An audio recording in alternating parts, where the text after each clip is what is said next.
ओम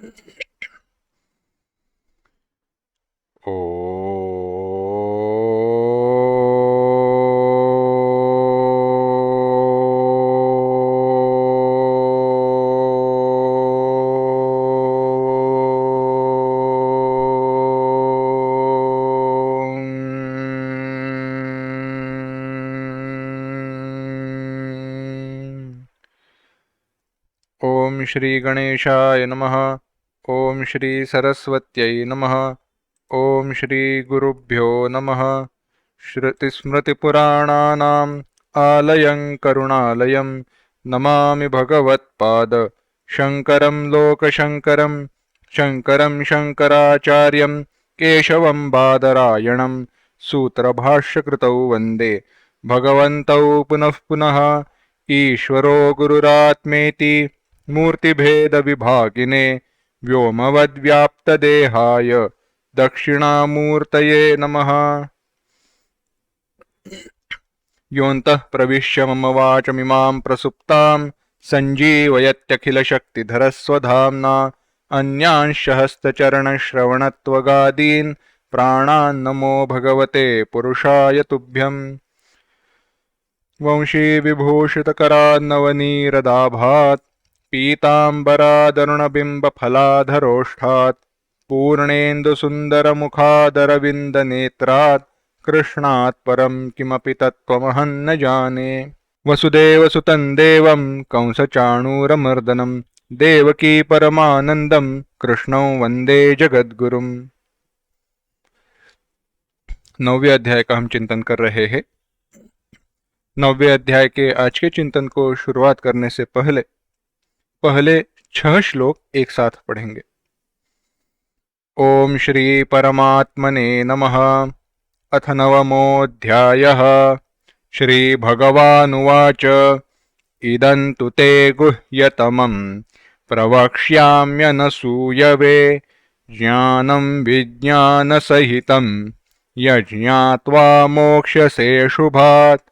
राजविद्या राजगुह्यं पवित्रमिदमुत्तमं प्रत्यक्षावगमं धर्म्यं सुसुखं कर्तुमव्ययम्। अश्रद्धधानाः पुरुषाः धर्मस्यास्य परन्तप अप्राप्य मां निवर्तन्ते मृत्युसंसारवर्त्मनि। मया ततमिदं सर्वं जगदव्यक्तमूर्तिना मत्स्थानि सर्वभूतानि न चाहं तेष्वस्थितः न च मत्स्थानि भूतानि। पश्य मे योगमैश्वरम् भूतभृन्न च भूतस्थः ममात्मा भूतभावनः। यथाकाशस्थितो नित्यं वायुः सर्वत्र गोमहान् तथा सर्वाणि भूतानि मत्स्थानीत्युपधारय। भगवान कहते हैं, जैसे लोक में हमें प्रसिद्ध अनुभव है, सबका अनुभव है कि वायु माने पवन, ये हवा नहीं पर वायु तत्व, बहने वाली जो हवा है वह वायु तत्व आकाश में सब जगह पर घूमते रहता है, विचरण करते रहता है। इनको प्राण तत्व के भी दृष्टि से देख सकते हैं, यानी बाहर हवा नहीं चल रही है, परंतु अगर हवा की गति न हो तो सबकी सांस रुक जाएगी। थोड़ा विचार कीजिए, समझो वायु की गति बंद हो गई, हवा का बहना रुक गया, बिल्कुल भी अब चलती नहीं है, हिलती नहीं है, डुलती नहीं है। वायुदेव ने, भगवान ने कहा नहीं, मैं आशीर्वाद नहीं दूंगा, मैं कुछ करूंगा ही नहीं। उसने काम छोड़ दिया अपना, तो हमारी सांस रुक जाएगी, क्योंकि वह गति है, वायु गतिमान है, एक जगह से दूसरी जगह पर जाता है, इसीलिए हम सांस ले सकते हैं और छोड़ सकते हैं। वैसे देखा जाए तो जहां जो वस्तु नहीं है, जहां जो वस्तु नहीं है वहीं पे वो वस्तु जा सकती है। बाजू वाले कमरे में मैं नहीं हूं, इसीलिए वहां पे मैं ये जगह छोड़कर जा सकता हूं। परंतु विचार कीजिए, क्या ऐसा वायु के बारे में अगर होता तो क्या होता? क्या ऐसा है कि हवा, वायु, पवन इस जगह पर है, यहां पे है, पर बाजू में नहीं है?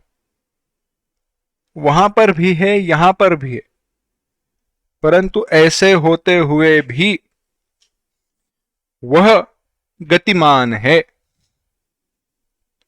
वायु कैसे है? गतिमान है। और वह किस में स्थित है? आकाश में स्थित है। जहां जहां भी आकाश है वहां पे वायु है ही। संपूर्ण आकाश में वायु है, परंतु आकाश के साथ उसका कोई भी संबंध नहीं आता। आकाश का, वायु का परिणाम आकाश पे बिल्कुल नहीं होता। वैसे ही आकाश के समान सर्वत्र परिपूर्ण परमात्मा में, परमात्मा से उत्पन्न हुई सारे भूत मात्र विचरण करते हैं, उनकी क्रियाएं होती है, पर उसका परिणाम परमात्मा पर बिल्कुल नहीं होता। ये कैसे है थोड़ा समझना है, थोड़ा मैं एक उदाहरण बताता हूं तो बात समझ में आएगी। कैसे है? 5 तत्व है, आकाश, वायु, अग्नि, जल और पृथ्वी। ऐसे क्रम है। पृथ्वी के बारे में, पृथ्वी तत्व के बारे में पंचीकृत अवस्था में मैं कह रहा हूं, पंचीकृत अवस्था में भूतों के बारे में हम देख सकते हैं। क्या देख सकते हैं? क्या, अच्छा, एक जगह पर गड्ढा है, पृथ्वी तत्व है, वहां से निकालकर दूसरी जगह पर रख दिया। यहां से मैंने पत्थर को धक्का दिया, ढकेल दिया, तो फिसलकर वो दूसरी जगह पर गया। यानी पत्थर हिलता है, गतिमानता है। पत्थर पर किसी वस्तु का आघात हुआ तो पत्थर टूट जाता है। अच्छा, तो पत्थर को अब बाजू में रखते हैं, आते हैं पानी की तरफ। बहते हुए पानी को तो सबने देखा है, नदी में बहते हुए पानी को सबने देखा है, पानी बहते जाता है। यानी पानी को भी गतिमानता है, एक जगह को छोड़कर दूसरे जगह पर चला गया, चला। पानी में कुछ मिलाया जाए तो पानी का रंग बदल जाता है, पानी को गंध प्राप्त होता है, इत्यादि। अग्नि की तरफ आते हैं। अग्नि की जो ज्वाला है, तेज तत्व, उन ज्वालाओं को, लपलपती हुई ज्वालाओं को देखकर पता चलता है ऊपर नीचे हो रही है, गतिमानता कहीं तो है उनमें। फैलता है अग्नि। लकड़ी के जो एक सीग रखी हुई रहती है, एक जगह पर आग लगा दो, जलते हुए वह दूसरे जगह तक पहुंच जाती है। कोई आधार अग्नि को जरूर मिला है, क्योंकि ज्वलन के लिए, प्रकट होने के लिए, परंतु गतिमानता तो प्राप्त हुई है, एक जगह से दूसरी जगह पर गया है। वायु के बारे में तो हमारा अनुभव है ही। हवा चलती है, ठंडक महसूस होती है, ठंडेपन का हम अनुभव करते हैं। परंतु क्या ऐसे आकाश के बारे में कहा जा सकता है क्या कि आकाश भी घूम रहा है, आकाश भी चल रहा है? क्या हम आकाश के बारे में कह सकते हैं? तो इसका उत्तर है नहीं। क्यों नहीं? क्योंकि जो भी निचले 4 पंचमहाभूत है, वायु से लेकर पृथ्वी तक, इन सबका अधिष्ठान क्या है? तो इन सबका अधिष्ठान आकाश है। और अगर आकाश, यह इन सबका जो अधिष्ठान, जो आधार है, वही अगर गतिमान होता, वही अगर गतिमान होता, चल होता, तो यह सारे जो है यह बिल्कुल भी रह नहीं पाते, टिक नहीं पाते, उनका विनाश जरूर हो जाता। विचार करके देखिए, समझो एक पानी की बोतल है, उसको मेज पर, एक टेबल पर कपड़ा रखा है, कपड़े के ऊपर वो बोतल को रख दिया है। बोतल का आधार क्या है? वह कपड़ा है, कपड़े का आधार वह टेबल है। अगर मैं धीरे धीरे या जोर से उस कपड़े को खींचूं, मैं विज्ञान का जो वो प्रयोग है उसके दृष्टि से नहीं बोल रहा हूं, सामान्य दृष्टि से कह रहा हूं, जो अगर खींच लेते हैं तो संभावना है वह जो बॉटल है वह गिर जाएगी। या जोर जोर से टेबल को मैं घुमाते रहूं तो बॉटल क्या वो टेबल पे रह पाएगी, टिक पाएगी? नहीं। जब अधिष्ठान ही स्थिर नहीं है तो अधिष्ठान के आधार पर, अधिष्ठान के आधार पर जो भी वस्तुएं हैं वह कभी भी टिक नहीं पाएंगी, रह नहीं पाएंगी। वह टिक नहीं पाएंगी, रह नहीं पाएंगी, उनकी स्थिति कभी नहीं हो सकती, उनका अस्तित्व नहीं रहेगा। इसीलिए आकाश नित्य और स्थिर विभू माना गया है, व्यापक माना गया है, वह सब जगह पर है। ऐसे नहीं होता तो संसार की उत्पत्ति हो नहीं पाती। अन्यत्र विचार है, वहां पे विस्तार से देखेंगे। तो भगवान ने यह कहा कि यह सारे पंच महाभूत मुझ व्यापक परमात्मा में स्थित तो है, परंतु ऐसे होते हुए भी मैं उनमें नहीं हूं और मैं निर्लेप भाव से, उनसे कभी मेरा संबंध नहीं आता, मैं स्वतंत्र हूं, मैं निर्लिप्त भाव से स्थित हूं। अब आगे भगवान कहते हैं, इस प्रकार से जगत के स्थिति काल में, जगत की उत्पत्ति की बात जब स्थिति रहती है, स्थिति माने लय पर्यंत की अवस्था, जगत की उत्पत्ति हुई, अब जब तक वह नष्ट नहीं होता तब तक वह रहता है। कैसे? बुद्बुदानी व वारिणी, बुद्बुद यानी वो फेन जो पानी के ऊपर आते हैं ना, जो हवा के बुड़बुड़े जो हम मराठी में कहते हैं, अब हिंदी नाम तो याद नहीं आ रहा, तो वह जो होते हैं वह कैसे निर्माण होते हैं? उत्पन्न हो जाते हैं। उत्पन्न होने के बाद जब तक नष्ट नहीं होते, यानी जब फूट नहीं जाते, वो पानी के बुब्बारे समझो, वो सब जब तक फूट नहीं जाते तब तक वह रहते हैं। यानी जब तक फूट कर नष्ट नहीं हो जाते तब तक है, ऐसे हम कहते हैं। वह किससे निर्माण हुए? पानी से ही निर्माण हुए हैं। तो उनके निर्माण के बाद वह नष्ट होने तक की उनकी जो अवस्था है उनको कहते हैं उनका स्थितिकाल। उनके निर्माण के बाद नष्ट होने की अवस्था, नष्ट होने का क्षण, एक उत्पत्ति का क्षण और एक नष्ट होने का क्षण, इन दोनों क्षणों के, इस दोनों के बीच की जो अवस्था है वह है स्थिति काल। ऐसे जगत के स्थिति काल में जो भी वायु जैसे आकाश में है, वैसे ही जो भूत परमात्मा में रहते हैं उनके बारे में भगवान कहते हैं, 7वां श्लोक, सर्वभूतानि कौन्तेय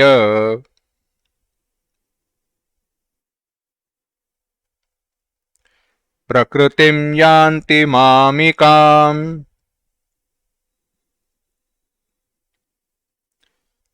कल्पक्षये पुनस्तानि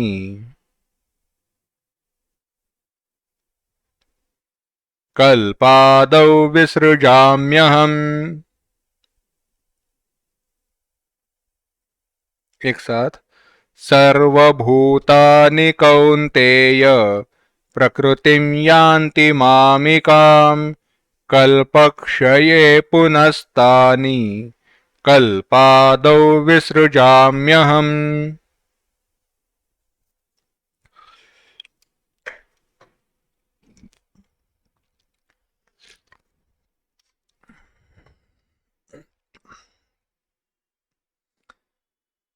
भगवान कहते हैं, हे अर्जुन, हे कुंती पुत्र कौंतेय, सर्वभूतानि, सारे जो भूत मात्र है वह कल्प क्षये, कल्प का क्षय होने पर, कल्प के अंत में मामिकाम प्रकृतिम यान्ति, मामिकाम मेरी, मेरी यानी मेरे अधिकार में होने वाली ऐसी जो प्रकृति है, उस प्रकृति के वश में आते हैं। कल्पक्षये पुनः तानि, तानि पुनः वही फिर से, अहम कल्पादौ विसृजामि, मैं कल्प की शुरुआत में उत्पन्न करता हूं, विसृजामि उत्पन्न करता हूं। भगवान कहते हैं, हे कुंती पुत्र, प्रलय काल में वह सारे जो भूत मात्र है वह मुझ त्रिगुणात्मक प्रकृति में लय को प्राप्त होते हैं और कल्पाक्षय के बाद फिर से उत्पत्ति जब करनी है उस समय वह फिर से उत्पन्न किए जाते हैं। विसृजामि।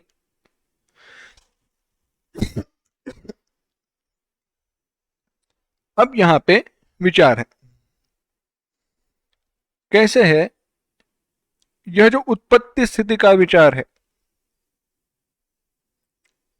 जीवों की उत्पत्ति और जीवों का विनाश, लय, इसका विचार हमने इसके पूर्व के अध्याय में, 8वें अध्याय में भी किया था।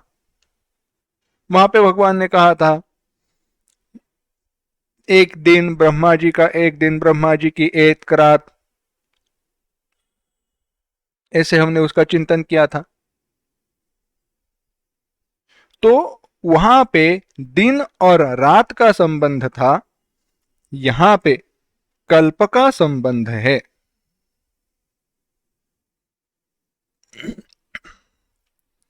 कल्प के आरंभ में और कल्प के अंत में। कल्प यह काल की गणना का मापक है। कितने उसमें साल है यह विचार हम बाद में देखेंगे। जैसे दिन वर्ष ऐसे है वैसे ही कल्प है। हमारे पास अलग अलग कल्पों का विचार किया गया है। वैवस्वत मन्वंतरे, श्वेतवाराह कल्पे, ऐसे हम अभी कर रहे। श्वेतवाराह यह कल्प अभी चल रहा है।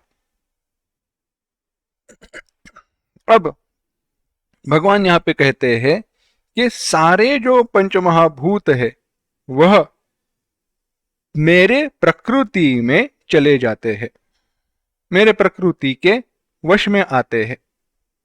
यानी हुआ क्या, देखो,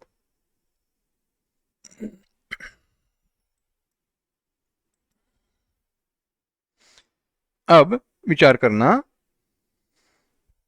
एक विचार था दिन का। किसका दिन? ब्रह्मा जी का दिन। हमने देखा था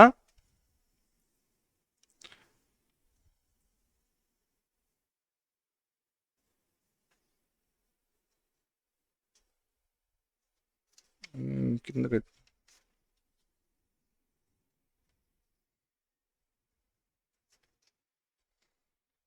रात्र्यागमे प्रलीयन्ते तत्रैवाव्यक्त संज्ञके।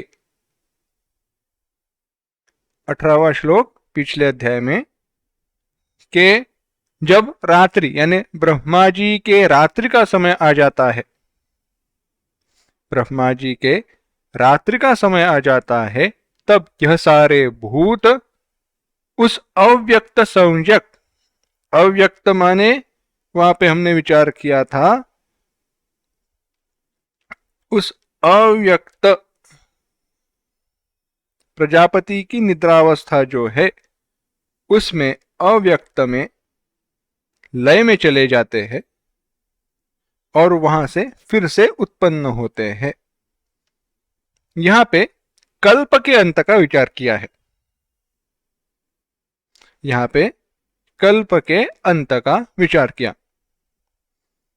भगवान कहते हैं ये सारे जो महाभूत है यह मेरी त्रिगुणात्मक प्रकृति जो है, त्रिगुणात्मका अपरा निकृष्टा, भाष्यकार विचार करते हैं, क्योंकि दो प्रकृति कही गई, एक परा और अपरा प्रकृति। पर प्रकृति श्रेष्ठ और अपर कनिष्ठ। तो यह जो कनिष्ठ प्रकृति यानी जो माया है उसमें वह सारे लय में चले जाते हैं और फिर से वहां से उत्पन्न होते हैं। उत्पत्ति काल में पहले के भांति वह फिर से उत्पन्न होकर चले आते हैं। अब यह बताने की आवश्यकता क्यों है? पहले तो बात हो चुकी है ना, एक बार तो बात हुई है, तो अब यह विचार करने की आवश्यकता क्यों है? क्योंकि कल्प के अंत में, अब भेद देखो, यह संपूर्ण विचार की आवश्यकता क्यों है? बस बात इतनी है, पहले जब विचार किया गया तब ब्रह्मा जी का दिन रात जब चल रहा था, माने ब्रह्मा जी थे, पूरा लय नहीं हुआ था, प्रकृति का पूरा लय नहीं हुआ था। यहां पे विचार बताया गया है कि प्रकृति का पूरा लय हो जाता है। तो यहां पे बात ऐसी है कि कल्प का हम विचार कर रहे हैं, ब्रह्मा जी की थे और उस अव्यक्त में सारे चले गए।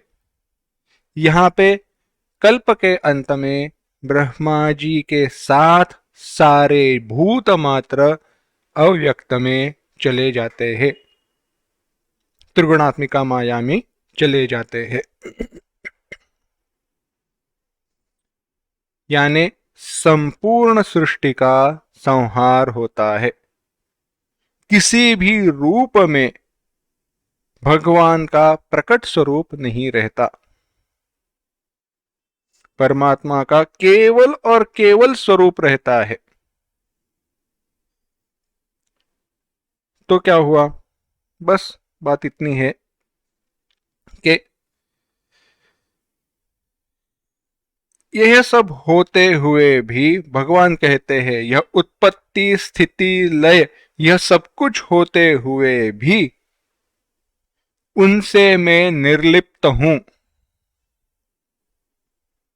इसका मुझ पर कोई परिणाम नहीं होता। यही भगवान यहां पे बताना चाहते हैं। कैसे है?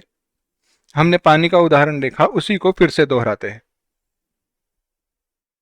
चाहे पानी में लहरें निर्माण हो, लहरें रहे और लहरें फिर से नष्ट हो जाए, यह संपूर्ण काल में उसमें जो पानी है उस पानी में कोई भी बदलाव नहीं आता, पानी वैसे का वैसे ही रहता है। विचार करो, समझो, एक बाल्टी में पानी भरो, उसमें एक लकड़ी रखकर या चम्मच से जोर जोर से हिलाओ, जोर जोर से हिलाने के बाद उसमें तरंग निर्माण हो जाएंगे। जैसे उसमें तरंग निर्माण होते हैं, पानी का आकार बदला, रंग बदला, रूप बदला, यह सब होते वक्त कभी ऐसे नहीं हुआ कि पानी ने अपना पानीपन छोड़ दिया है।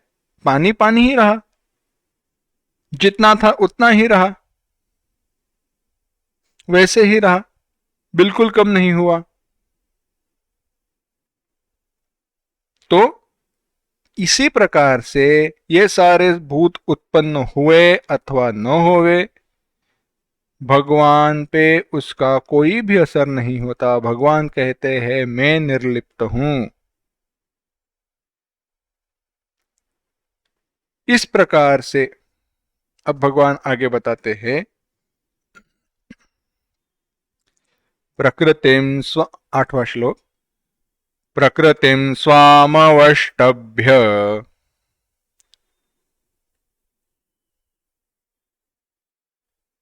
विसृजामि पुनः पुनः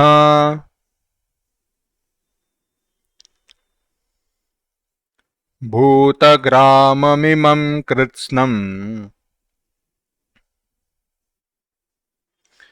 अवशं प्रकृतेर्वशात्।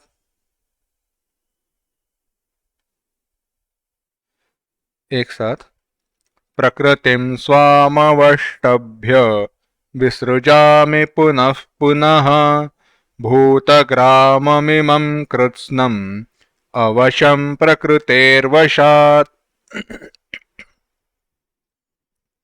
भगवान कहते हैं स्वाम प्रकृतिम, अपने प्रकृति को, अवष्टभ्य, अधीन करके, वश में करके,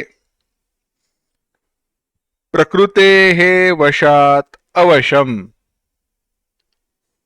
प्रकृते है वशात अवशम, प्रकृति के स्वभाव के कारण उसके वश में परवश हुए,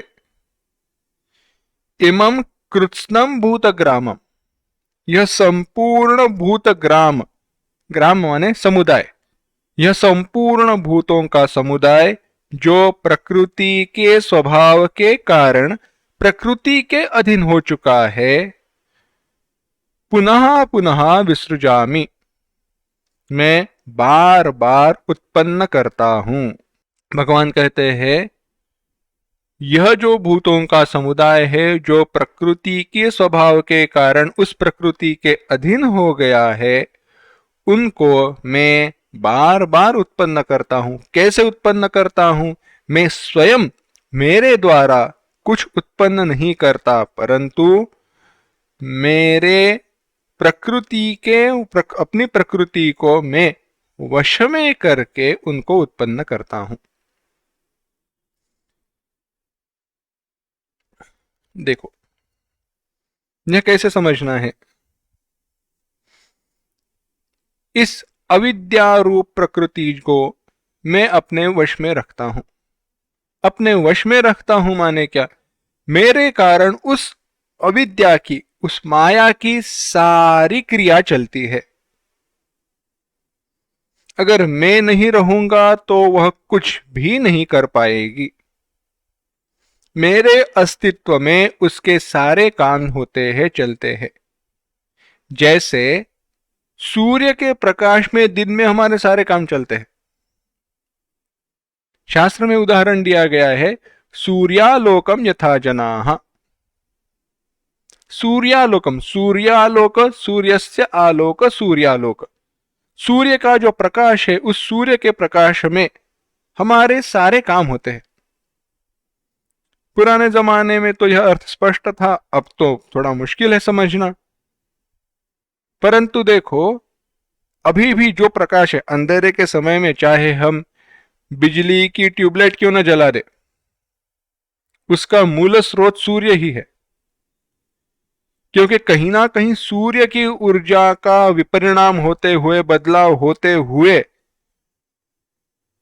कोयला बना हो या पानी मिला हो, कुछ भी हो, उसके द्वारा बाद में बिजली की निर्मित हुई है और उस बिजली से उस दिया जलता है, दिए से प्रकाश प्राप्त होता है, यानी मूल में वह स्रोत सूर्य ही है। परंतु पुराने जमाने के साथ चलते इस विचार को बाजू में रखते, क्योंकि हमारा दृष्टांत महत्व है, दृष्टांत के सिद्धांत को महत्व है, हमारे दृष्टांत से हमारा लेना देना नहीं। दृष्टांत क्या कहता है, उदाहरण क्या कह रहा है? जैसे दिन में सारे काम कब शुरू हो जाते हैं, मुख्य हमारे जो काम है, जैसे ही सूरज उग जाता है और सूरज ढलने पर सारे काम ठंडे हो जाते हैं।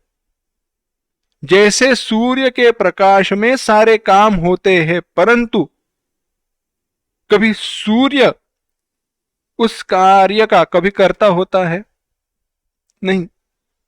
सूर्य कभी भी उसका कर्ता नहीं होता, सूर्य कभी भी उसमें हिस्सा नहीं लेता, भाग नहीं लेता, किंतु केवल उसके रहने मात्र से, उसके होने मात्र से सारे काम चलते हैं।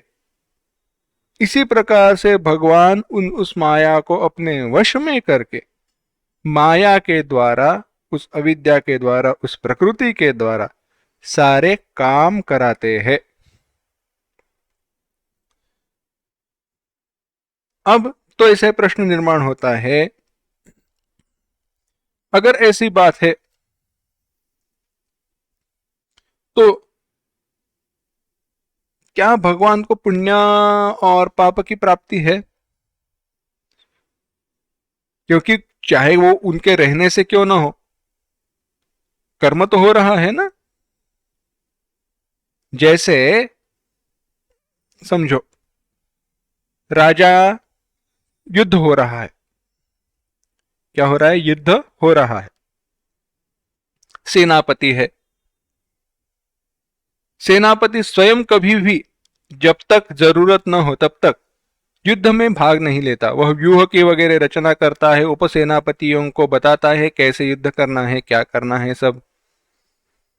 अब अगर वह युद्ध में जीत गए, लड़े कौन है? लड़े हैं सारे सैनिक, पर सराहना, कौतुक किसका होता है? सेनापति का। सेनापति ने कुछ भी नहीं किया है, वह केवल था, उसके रहने मात्र से जोश आया और उस जोश के कारण वह सैनिक लड़े, परंतु सराहना हुई, मेडल मिला किसको? सेनापति को। यानी कुछ तो पुण्य पाप की प्राप्ति हुई है ना। अगर हार कर भी आते हैं तो उसको दंड दिया जाता है। हार कर कैसे आए, ऐसे गलती कैसे की। यानी उस सेनापति को जैसे पुण्य और पाप की प्राप्ति हुई, वैसे ही क्या भगवान को पुण्य और पाप की प्राप्ति होती है? वह पुण्य और पाप से लिप्त होते हैं। अगर हां कहो तो भी दोष है, और ना कहो तो भी दोष है। हां कहो तो दोष क्या है? अगर हां कहे तो भगवान परिच्छिन्न हो जाएंगे, पुण्य और पाप के वश में हो जाएंगे, और उस परवशता के कारण उनको जन्म मृत्यु प्राप्त होगा। और अगर नहीं है कहेंगे तो कोई कर्म हो नहीं पाएगा, क्योंकि फल है, इसका कारण कर्म है। अगर बिना फल का कोई कर्म हो नहीं सकता। तो बताओ, प्रश्न निर्माण होता है कि पुण्य पाप से कभी भगवान का संबंध होता है क्या? तो उसका उत्तर भगवान अगले श्लोक में देख देते हैं। कहते हैं, न च मां तानि कर्माणि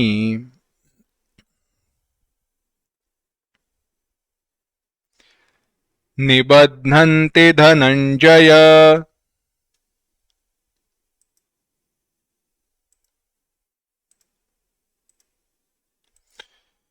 उदासीनवदासीनम्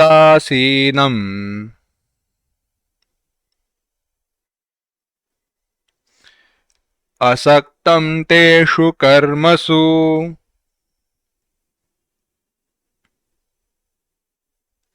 एक साथ, न च मां तानि कर्माणि निबध्नन्ति धनंजय उदासीनवदासीनम् असक्तं तेषु कर्मसु। भगवान कहते हैं, न च माम, हे अर्जुन, च और, तानि कर्माणि वह सारे कर्म, तानि कर्माणि वह सारे कर्म, उदासीनवद आसीनम, उदासीनवत, उदासीन सदृशा, उदासीन तुल्य, उदासीन की तरह, आसीनम स्थित हुए मुझे, तेषु कर्मसु असक्तम, उन कर्मों में जो असक्त नहीं है, आसक्त नहीं कहा है, असक्त कहा है, ठीक से ध्यान में रखना। असक्त जो आसक्ति रहित है, ऐसे माम मुझे, न निबद्धन्ति बांधते नहीं हैं। भगवान कहते हैं, हे धनंजय, वह सारे जो कर्म है, भूतों की उत्पत्ति, लय, स्थिति काल में उनकी रक्षा इत्यादि का जो कर्म है, वह उन कर्मों में असक्त रहने वाले मुझे वह कर्म बांध नहीं सकते। भगवान यहां पे फिर से एक बार बुद्ध्या युक्तो यया पार्थ कर्म बंधम प्रहास्यसि, कर्म के बंधन को तोड़ने का एक उपाय बताते हैं। भगवान कहते हैं, देखो धनंजय, हे अर्जुन, तानि कर्माणि न निबध्नन्ति, वह कर्म मुझे बांध नहीं सकते। कौन से कर्म? भूत समुदाय की रचना, उनका लय, स्थिति इत्यादि का जो भी कर्म है वह सारे। अब उन कर्मों के साथ मेरा संबंध नहीं है, वह मुझे बांधते नहीं है। पुण्य पाप उन कर्मों के निर्मिति से, वह पुण्य करने से, पाप करने से, कोई भी वह कर्म करने ना करने से मुझे पुण्य पाप की प्राप्ति क्यों नहीं होती है? अगर ऐसे पूछा जाए तो भगवान उत्तर देते हैं, क्योंकि वह कर्म करते वक्त मैं उदासीन के भांति उनमें स्थित रहता हूं। उदासीन मैंने उत आसीन, उत उठाया हुआ, ऊपर उठा हुआ, आसीन स्थित, यह एक अर्थ है। उत ऊपर उठा हुआ यानी क्या? फल की अपेक्षा न रखने वाला, जो प्रौढ़ हुआ है, जो विद्या के कारण, वह ज्ञान के कारण प्रौढ़ हुआ है, ऐसा व्यक्ति।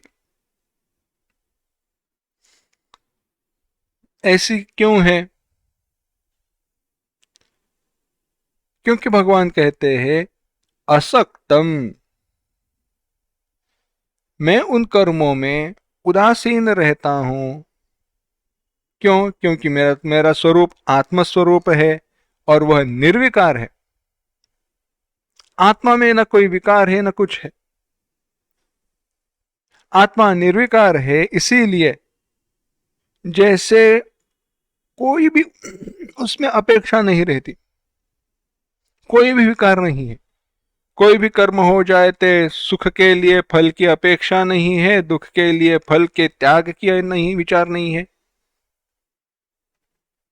दुख से छुटकारा पाने की इच्छा नहीं है, सुख के प्राप्ति की इच्छा नहीं है, क्योंकि उसने अपने आनंद स्वरूप को जाना है। वह तो आनंद स्वरूप है। ऐसे जो आत्मा जो निर्विकार है, उसमें उदासीन, उपेक्षा करने वाले के भांति, उपेक्षा करने वाली की तरह जो स्थित है, ऐसे मुझे उनके उत्पत्ति से और उनके स्थिति से उन्हें कोई भी प्राप्ति की इच्छा नहीं है। ऐसे मुझे उन कर्मों में फल संबंधी आसक्ति नहीं रहती। मैं करता हूं, मैं भोगता हूं, मुझे यह प्राप्त हो, ऐसी कोई भी इच्छा मुझे नहीं है। और ऐसी इच्छा न होने के कारण वह कर्म मुझे बांध नहीं सकते। ऐसी अनिच्छा के कारण भगवान कहते हैं, मैं उनसे अलिप्त हूं। इसको ऐसे समझना है, भगवान भाष्यकार यहां पे लिखते हैं, कर्तापन का अभाव, आसक्ति का अभाव हमें बंधन से मुक्त करने वाला है।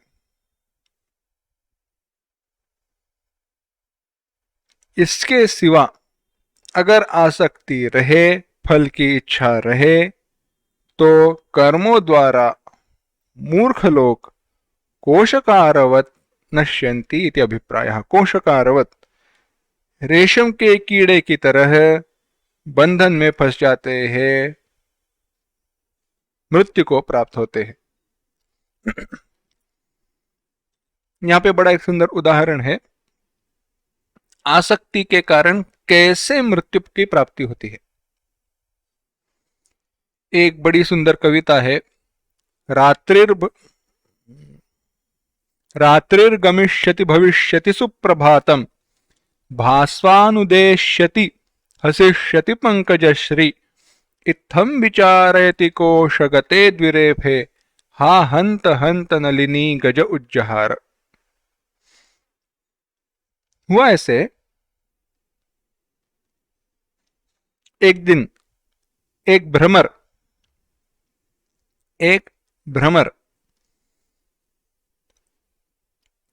खाने के लिए, भोजन के लिए, उस रस को चखने के लिए कमल पर जाकर बैठ गया।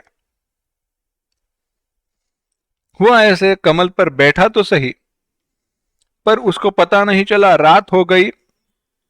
कमल ने अपने सारे पत्तों को, अपने कमल दलों को मुरझाकर बंद कर दिया। अब वह भ्रमर अंदर फंस गया। तो अब वह विचार कर रहा है क्या करे। वास्तव में भ्रमर की क्षमता है कि वह लकड़े को भी चीरकर अंदर जा सकता है। तो कमल दल, इतना कोमल सा कमल दल जो है वो उसके लिए क्या चीज है, परंतु नहीं, ऐसे करे तो यह मर जाएगा। मैं इसका त्याग कैसे करूं, इसका नाश कैसे करूं। आसक्ति निर्माण हुई, उस फल की इच्छा निर्माण हुई, अरे इतना बड़ा सुंदर रस मुझे कहां पीने का। तो उसने विचार किया अब करे तो क्या करे। तो उसने कहा बंद क्यों हुआ है, रात्रि हो गई है इसलिए बंद हुआ है। अब रात्रि हो गई है इसलिए बंद हुआ है, तो दिन होने पर, सूरज के उगने पर वह खुल जाएगा, ने बाहर निकल जाऊंगा। रात्रिर्गमिष्यति, रात चली जाएगी। भविष्यति सुप्रभातम, सुबह हो जाएगी। भास्वान उदेश्यति, भास्वान सूरज, उदेश्यति उग जाएगा। हसिष्यति पंकजश्री, पंकजश्री, पंकजश्री यानी वो कमल हंसेगा, हंसेगा माने खिलेगा। इत्थम विचारयति कोशगते द्विरेफे, उस कमल के कोश में फंसा हुआ वह भ्रमर, द्विरेफ, जिसके नाम में 2 बार रेफ माने र आया है, ऐसा। कौन? भ्रमर। भ्रमर वह क्या विचार करता है, वह कहता है कि ऐसे सब होगा, मैं मुक्त हो जाऊंगा, परंतु हा हंत हंत नलिनी गज उज्जहार, रात में मस्तवाल हाथी आए और उन हाथियों में से एक हाथी ने उस कमल को उखाड़कर उसको खा गया। उस कमल के साथ उस भ्रमर की भी मृत्यु हुई। तात्पर्य क्या है, यह आसक्ति के कारण हम, यह मेरा संसार है, यह मेरा है, बाद में वक्त मिलेगा, ऐसे हम विचार करते हैं, परंतु काल का हाथी कब आकर हमें ले चला जाता है हमें पता नहीं चलता। इसीलिए भगवान यहां पे कहते हैं, अपने उदाहरण के द्वारा स्पष्ट करते हैं कि यह सारा इतना बड़ा काम चलते रहता है, भूतों की उत्पत्ति होती है, लय होता है, यह सब कुछ कार्य चलते रहता है, परंतु यह सब कुछ होते हुए भी भगवान कहते हैं इनसे मेरा कोई भी संबंध निर्माण नहीं होता। तो प्रश्न निर्माण होता है, भगवान यह तो विरोधाभास हुआ, या आपका कहना उल्टा पुल्टा विरोधी है। आप कहते हैं आप कर्म में उदासीन रहते हैं, फिर भी कर्म होता है, तो इन भूत समुदाय को तुम कहते हो मैं रचता हूं, उदासीन के भांति स्थिर भी रहता हूं, यानी आप कर्म करते भी हो फिर भी स्थिर भी हो। ऐसे कैसे, ऐसे कैसे हो सकता है? एक तो कर्म हो रहा है तो कर्म हो रहा है, नहीं हो रहा है तो नहीं हो रहा है। कर्म होते हुए मैं स्थिर हूं, ऐसे कैसे कह सकते हैं? तो उसके बारे में भगवान बताते हैं 10वां श्लोक, मयाध्यक्षेण प्रकृतिः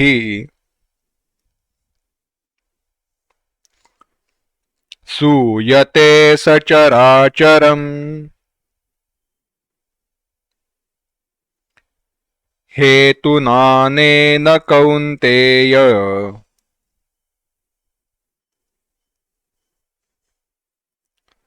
जगद्विपरिवर्तते।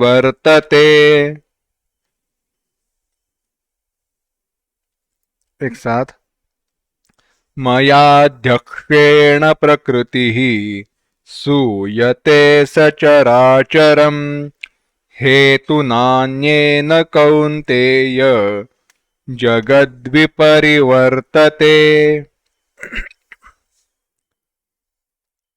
भगवान कहते हैं मया अध्यक्षेण, मेरे द्वारा, कौन से मेरे द्वारा? अध्यक्षेण, ज्ञान स्वरूप मेरे अध्यक्ष के द्वारा,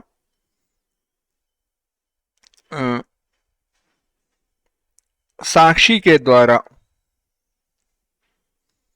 प्रकृति ही सचराचरम, मेरी जो त्रिगुणात्मक प्रकृति है वह सचराचरम, चर च अचरं च सहितम, चर और अचर जो भी अपनी जगह छोड़कर दूसरी जगह पर जाता है, जो चल है घूमते फिरते हैं, और अचर अपनी जगह पर स्थित है, पर्वत इत्यादि,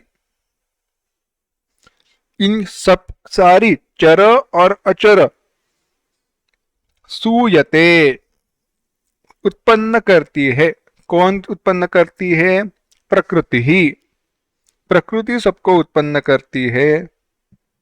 कौन्तेय, हे अर्जुन, अनेन हेतुना जगद विपरिवर्तते, और इसी निमित्त के कारण जगत विपरिवर्तते, प्रवृत्त होता है। बड़ा सुंदर विचार भगवान ने कहा है। भगवान कहते हैं मया अध्यक्षेण सचराचरम प्रकृति ही सूयते। मया अध्यक्षेण, मया मेरे द्वारा, मेरे द्वारा यानी किसके द्वारा? तो दृष्टा मात्र जो है, दृषि मात्र स्वरूपेण, भगवान ने कहा जो केवल दृष्टा के रूप में स्थित है। दृष्टा माने सबका साक्षी। अब यहां पे थोड़ा विचार करते हैं। भगवान यहां पे कहते हैं दृष्टा मात्र ही जिसका निर्विकार स्वरूप है वह मुझ अधिष्ठाता से प्रेरित हुई यह प्रकृति सारे काम करती है। केनोपनिषद में इसी विचार का स्पष्टीकरण है। केनोपनिषद में प्रश्न निर्माण हुआ, केनेशितं पतति प्रेषितं मनः, केन प्राण प्रथमः परैति युक्तः, केनेशितां वाचमिमां वदन्ति, चक्षुश्रोत्रं कौ देवो युनक्ति। और उत्तर दिया गया, श्रोत्रस्य श्रोत्रं मनसो मनोयत, वाचो वाचम स उप्राणस्य प्राणः, चक्षुषश्चक्षुरतिमुच्य धीराः प्रेत्यस्माल्लोकादमृता भवन्ति। प्रश्न क्या है? केनेषितं पतति प्रेषितं मनः। केन कर्त्रा ईशितं प्रेषितं प्रवृत्तम, किस कर्ता के द्वारा प्रवृत्त हुआ मन अपने विषयों के प्रति जाता है। पतति गच्छति, किसके द्वारा प्रवृत्त होने पर यह मन अपने विषयों के प्रति जाता है। केन प्राण प्रथम प्रयति युक्तः, किसके प्रवृत्ति के कारण, प्रवृत्त किए जाने पर यह सारे प्राण अपना अपना काम करते हैं। आंख देख सकते हैं, नाक सूंघ सकता है, यह वाचा वाणी बोल सकती है। चक्षुश्रोत्रम का उदेवो युनक्ति, ऐसा कौन सा देव है, ऐसा कौन है जो चक्षु और श्रोत्र, आंख और कान, उनको अपने कार्य में प्रवृत्त करता है, ज्ञानार्जन इत्यादि। तो उसका उत्तर दिया गया, श्रोत्र से श्रोत्रम मनसो मनः। इन सबका जो साक्षी है वही यहां पे बताया गया। वहां पे एक बड़ा सुंदर उदाहरण दिया है। एक पंछी है, पुराने जमाने में उस पंछी को राजा लोग अपने पास में रखा करते थे। पंछी किसके लिए था? पंछी का केवल एक ही काम, राजा के खाने में जहर है या नहीं देखना, पर बाकी कुछ नहीं करते थे। बस पंछी को बाजू में रखते थे, अगर खाने में जहर हो तो उस पंछी की आंख नीली हो जाती थी, आंखों का रंग बदल जाता। यानी केवल वहां पे होने मात्र से ज्ञान की प्राप्ति हुई, ज्ञान हुआ कि इसमें जहर है या नहीं है। इसी प्रकार से यह साक्षी केवल रहता है, केवल रहता है। कैसे? तो श्रुति है, श्वेताश्वतर उपनिषद में क्या है? एको देवः सर्वभूतेषु गूढ़ः सर्वांतर्यामी सर्वभूतांतरात्मा सर्वव्यापी सर्वभूतांतरात्मा कर्माध्यक्ष सर्वभूताधिवासः साक्षी चेता केवलो निर्गुणश्च। के सारे भूतों में अदृश्य भाव से, जिसको आंखों से देखा नहीं जा सकता, कानों से सुना नहीं जा सकता, नाक से सूंघा नहीं जा सकता, ऐसा जो तत्व है वह एक ही देव है। परंतु एक है यानी एक जगह पर है ऐसा कहो तो वैसे नहीं, वह सर्वव्यापक है, सब जगह पर है, सर्वभूतों का अंतरात्मा है, कर्मों का स्वामी है, कर्माध्यक्ष है। कर्माध्यक्ष माने उसके होने पर सारे काम चलते हैं। जैसे हाईकोर्ट जज, जब तक वह नहीं आता कोर्ट का कोई भी काम शुरू नहीं होता। हमने टीवी पर वगैरह देखते हैं, कहते ऑल राइज, तो सारे खड़े हो जाते हैं, वह न्यायाधीश महाशय वहां आकर बैठ जाते हैं, जज आकर बैठ जाते हैं, सब बैठ जाते हैं, और बाद में जो भी कोई काम है वह आगे शुरू हो जाता है। यानी उनके अस्तित्व में सारे काम होते हैं, परंतु ऐसे होते हुए वह उन कार्यों में नहीं रहते हैं। इसी प्रकार से यह कर्माध्यक्ष है, समस्त भूतों का आधार है। इस साक्षी के कारण सारे भूत है। इसीलिए इसी के कारण अनेन हेतुना, इसी के कारण, क्योंकि साक्षित्व के कारण भगवान कहते हैं, हे अर्जुन मैं साक्षी स्वरूप हूं, इसीलिए चराचर सहित सारा जगत विपरिवर्तते सर्वासु अवस्थासु। वह भाष्यकार जोड़ देते हैं सर्वासु अवस्थासु, सारी अपनी अवस्थाओं में से चलते रहता है, जाते रहता है। उसका एक छोटा सा उदाहरण हमारे पास उपलब्ध है। कौन सा? हम सो जाते हैं, हम जाग जाते हैं, है ना। सोना, जागना, सपना देखना, ये सारी अवस्थाओं में से हम चले जाते हैं, परंतु स्वरूपतः हम कौन है? हम साक्षी है। इन तीनों अवस्थाओं के हम है साक्षी। अब यह जो साक्षी है, भगवान कहते हैं कि जो इस जगत का अध्यक्ष साक्षी चेतन है, वह कहां पे है? तो परम हृदय आकाश में स्थित है। अब यह परम हृदय आकाश क्या है? कुछ नहीं, हमारा मन ही है।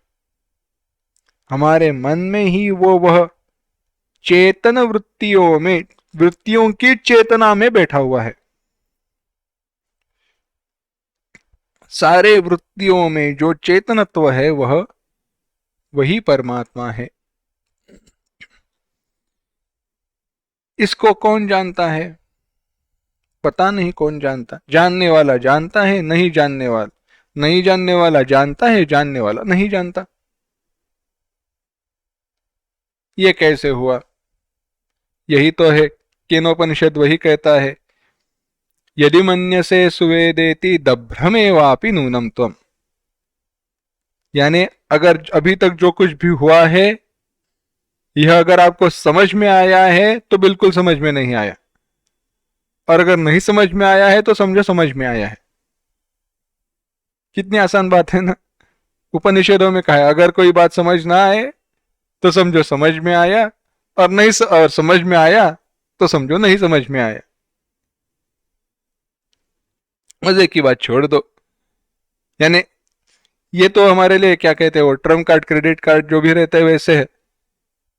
कोई कहे समझा तो कहने ना, अगर पूछे ऐसे क्यों कह रहे हो तो कहो क्योंकि शास्त्र ने कहा है, जिसको नहीं समझा वह समझा है, उसने समझा है, और जिसको समझा उसने नहीं समझा है।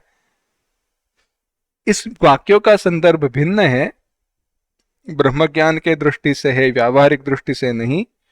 परंतु यहां पे इस श्लोक में भगवान कहते हैं यह सब कुछ जगत की जो प्रवृत्ति है, प्रकृति है, यह सारे जो बदलाव है वह मेरे प्रकृति के कारण है, और उस प्रकृति को प्रवृत्त करने वाला, उसको चेतना देने वाला मैं हूं। परंतु भगवान कहते हैं अज्ञानेनावृतम ज्ञानम तेन मुह्यन्ति जंतवः। अज्ञान से आवृत्त होने के कारण लोग मोहित हो जाते हैं, भ्रांत हो जाते हैं। इसका परिणाम क्या होता है? भगवान अगले श्लोक में कहते हैं, 11वां श्लोक देखना, अवजानन्ति मां मूढ़ाः मानुषीं तनुमाश्रितम् परं भावमजानन्तः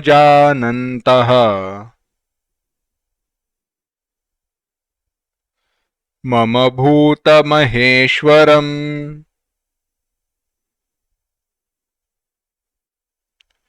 एक साथ, अवजानन्ति मां मूढ़ाः मानुषीं तनुमाश्रितम् परं भावमजानन्तः मम भूतमहेश्वरम्। भगवान कहते हैं मूढ़ाः, मूढ़ाः जो भी मूर्ख अविवेकी लोग हैं वह मम मेरे भूतमहेश्वरम भावम भूतों के ईश्वर भाव को, मम भूतमहेश्वरम भावम मेरे भूतों के ईश्वर नेतृत्व, उनका उनके नियंत्रक भाव को, स्वरूप को, ईश्वरत्व स्वरूप को न जानने वाले अजानन्तः मानुषीं तनुमाश्रितम् अवजानन्ति। मानुषीं तनुमाश्रितम, मनुष्य शरीर को धारण किया हुआ ही जानते हैं, और यह सबसे बड़ा दुर्दैव है, यही सबसे बड़े दुख की बात है। भगवान यहां पे कहते हैं अविवेकी लोग मेरे भूतमहेश्वरम भावम, भूतों के ईशन कर्तृभाव को, मेरे ईश्वरत्व को न जानने के कारण मुझे शरीर धारण किए हुए जीव की तरह समझते हैं और मेरी अवज्ञा करते हैं। भगवान कहते हैं यह सारे जो लोग हैं वह अवज्ञा, मेरा अनादर करते हैं। किस प्रकार से अनादर करते हैं? वह कहते हैं यह तो यह कश्चित कोई आदमी है, व्यक्ति है, सामान्य जीव है, कोई ईश्वर वगैरह नहीं है। और क्या कहते हैं? यह क्यों कहते हैं? क्योंकि वह मेरे ईश्वरत्व को, ईश्वर भाव को नहीं जानते।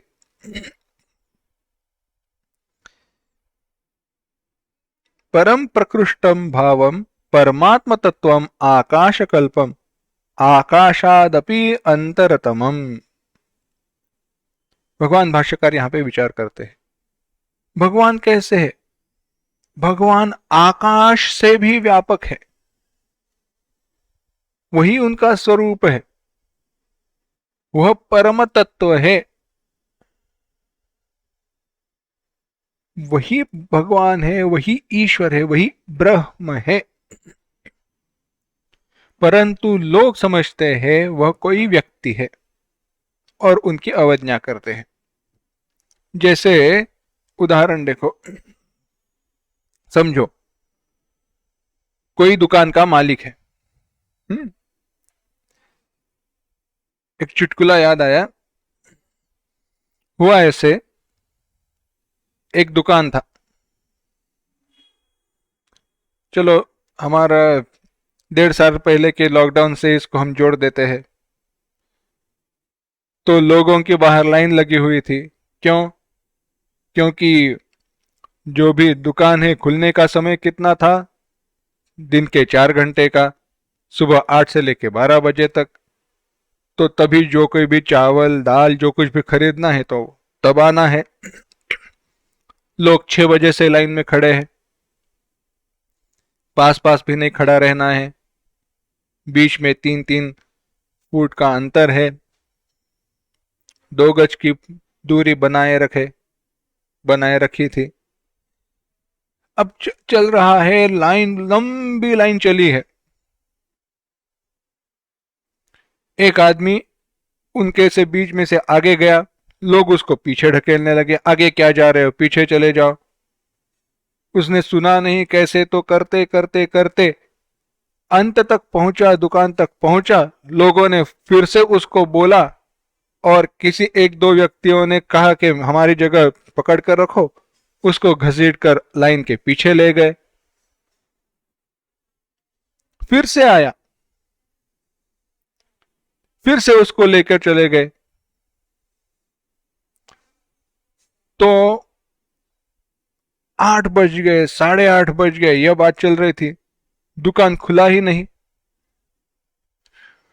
लोगों को पता नहीं चला, अरे दुकान क्यों नहीं खुल रही है, इतनी सब भीड़ बढ़ गई है, लाइन इतनी बड़ी लंबी हो गई है, दुकान क्यों नहीं खुल रही है।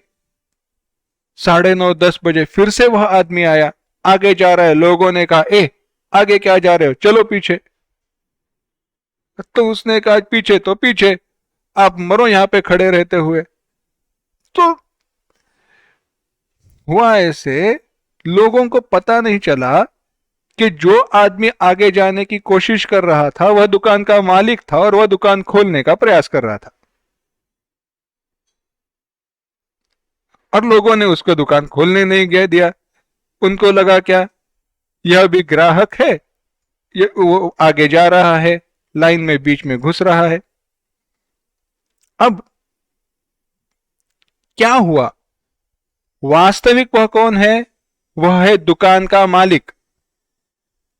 लोगों ने समझा क्या? लोगों ने समझा उसे कोई ग्राहक, सामान्य व्यक्ति, और इसके कारण उन्होंने उसका अनादर किया, अवज्ञा की और प्राप्त फल को वह चूक गए। क्यों? क्योंकि अल्टरनेट डे दुकान खुल रहा था, याद है तो। यानी एक दिन और रुकना पड़ा उनको दुकान खुलने के लिए। इसी प्रकार से वह स्वरूप न जानने के कारण हम सामान्य व्यक्ति, जैसे उन लोगों ने उस व्यक्ति को समझा कोई सामान्य ही है, इसी प्रकार से ईश्वरत्व को न जानने के कारण भगवान कहते हैं लोग मुझे सामान्य मनुष्य की तरह समझते हैं। अगर सामान्य मनुष्य ना भी समझे, कोई दूसरा भी समझे, फिर भी वह मेरा अनादर ही करते हैं, क्योंकि जो उनको प्राप्त हो सकता है, अनादर के अनेक प्रकार हो सकते हैं। कोई समझो पंत प्रधान है, देश के कोई भी देश के पंत प्रधान हो, और उनको उनके पद से ना पुकारते हुए नाम से पुकारा जाए तो वह उनका अनादर है। भरी सभा में सब लोगों के सामने उनको नाम से पुकारा नहीं जाना चाहिए, क्योंकि वह उनका स्थान, वह आदर उनका रखना चाहिए। परंतु अगर किसी को पता ही नहीं है कि कोई वह व्यक्ति पंत प्रधान है या कोई बड़ी है और नाम से पुकारे, तो होगा हुआ क्या? जानने वाला व्यक्ति तो आदर करेगा, पर अनजाना व्यक्ति नहीं कर पाएगा। इसी प्रकार से भगवान तो है क्या? भगवान तो है परमात्मा स्वरूप, पर लोग कहते हैं वह कोई यह कश्चित देवता है या मनुष्य ही है।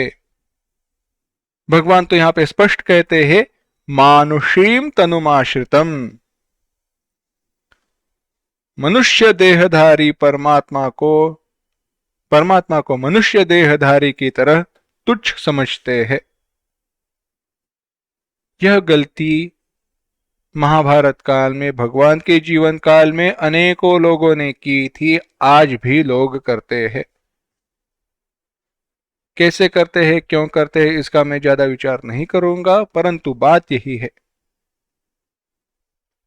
उनका महत्व क्या है, उनके संदेश का महत्व क्या है, प्रयोजन क्या है, इस सब का विचार हम नहीं कर पाते हैं। दूसरा उदाहरण बताता हूं कि इस ज्ञान का और अज्ञान का परिणाम क्या है।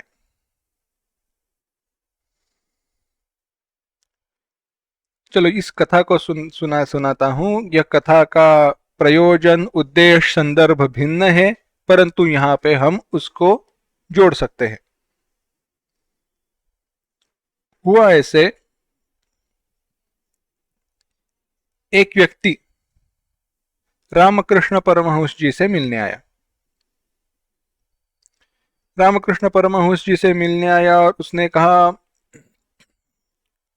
परंतु तभी रामकृष्ण जी समाधि में थे, और जहां पे वह जिस कमरे में समाधि में बैठे थे, बाहर ही स्वामी विवेकानंद बैठे हुए थे।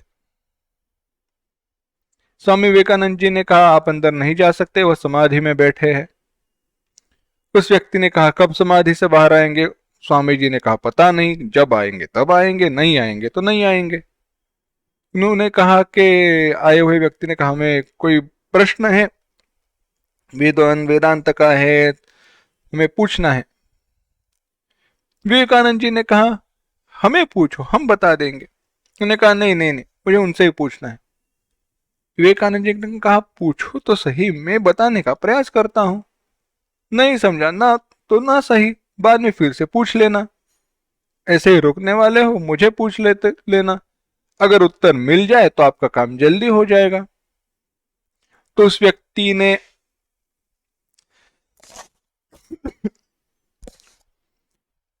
प्रश्न पूछा, स्वामी जी ने उत्तर दे दिया। उसने कहा नहीं नहीं, मैं रामकृष्ण जी से ही मिलना चाहता हूँ, परमहंस जी से ही बात करना चाहता हूँ। स्वामी जी ने कहा ठीक है, जैसे आपकी मर्जी। बाद में परमहंस जी की समाधि उतर आई, वह व्यक्ति उनसे मिला, प्रश्न पूछा, उन्होंने उत्तर दिया, चला गया। बाद में स्वामी जी ने रामकृष्ण परमहंस जी से पूछा, उन्होंने जो सवाल क्या पूछा आपको?